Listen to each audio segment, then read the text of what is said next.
Assalamualaikum warahmatullahi wabarakatuh. Perkenalkan, kami dari kelompok 11, kami akan menjabarkan tentang hasil diskusi kami. Untuk anggota kelompok kami, yaitu yang pertama ada saya sendiri, Brahmadyo Damar, yang kedua ada Rosali Elvira, yang ketiga ada Izra Andamari, dan yang terakhir ada Muhammad Ilham. Pengertian pemasaran internasional. Pemasaran internasional menurut Philip Kotler mencakup serangkaian strategi dan aktivitas pemasaran yang dirancang untuk menyesuaikan dan memasarkan produk atau layanan di pasar global.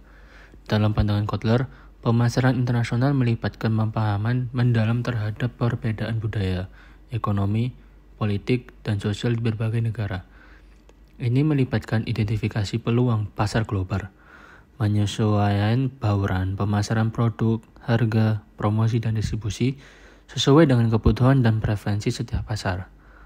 Kotler menekankan pentingnya penelitian pasar internasional yang cermat untuk mengidentifikasi tantangan dan peluang yang mungkin dihadapi oleh perusahaan. Pemasaran internasional juga mencakup aspek manajemen risiko dan keuangan yang berkaitan dengan ekspansi ke pasar asing. Dengan demikian, konsep ini menyoroti kompleksitas dan tantangan yang terlibat dalam pengembangan dan melaksanakan strategi pemasaran yang sukses di tingkat global. Baik, yang selanjutnya ada konsep pemasaran. Konsep pemasaran merupakan pendekatan holistik yang melibatkan pemenuhan kebutuhan dan keinginan pelanggan sebagai fokus utama. Dan kita mengidentifikasi ada beberapa orientasi pemasaran. Yang pertama adalah orientasi produksi, di mana perusahaan lebih berfokus pada orientasi produksi. Selanjutnya orientasi produk. Orientasi produk menekankan pada kualitas dan inovasi produk. Yang selanjutnya ada orientasi pemasaran. Orientasi pemasaran adalah pergeseran ke arah pemahaman dan respon terhadap kebutuhan pelanggan. Sedangkan orientasi pelanggan lebih menekankan pada memahami dan memuaskan keinginan pelanggan secara lebih spesifik. 5. Media promosi. Bauran promosi merupakan sebuah bentuk dorongan kepada konsumen dengan memberikan rangsangan sehingga konsumen melakukan pembelian. Kegiatan promosi yang bisa dipilih oleh retail melibatkan banyak jenis promosi atau biasa disebut dengan promotion mix. Menurut Kotler, ada 5 bentuk promosi. Yang pertama, personal selling, advertising, sales promotion, public relation, dan publicity. Yang pertama ada personal selling, yaitu bentuk promosi produk secara langsung kepada calon pembeli yang dianggap potensial oleh suatu peritel.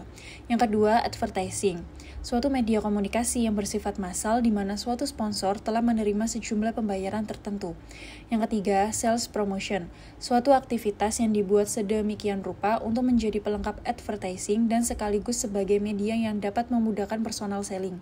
Yang keempat, public relation, memiliki ruang lingkup yang lebih luas dan lebih mengarah ke pembentukan opini bagi peritel dan produk yang dihasilkan.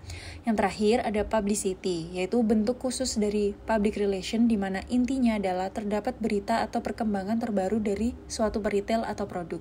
Ini saya akan menjelaskan mengenai konsep marketing 4P ala Rasul. Yang pertama ada produk. Sewaktu masih remaja, Rasulullah SAW telah mengunjungi pusat-pusat bisnis di beberapa negeri. Oleh karena itulah Rasulullah paham produk perdagangan yang sangat dibutuhkan dan berpotensi besar untuk dipasarkan, baik itu produk yang berkaitan kebutuhan pokok maupun kebutuhan lainnya yang berdasarkan musim.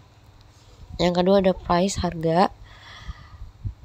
Di sini pembeli diperkenankan mengetahui modal harganya dan diberikan keleluasaan untuk menentukan harga yang ia inginkan sesuai kemampuan dan daya beli. Cara yang dilakukan Rasulullah tergolong sangat unik karena beliau melakukan transaksi penjualan dengan cara lelang. Lanjut yang ketiga yaitu place, yaitu lokasi. Rasulullah tidak hanya mengamati perkembangan budaya setempat, namun juga menganalisis jejak langkah para pembisnis Arab pada waktu itu.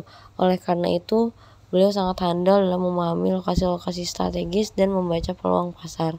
Yang keempat ada promosi.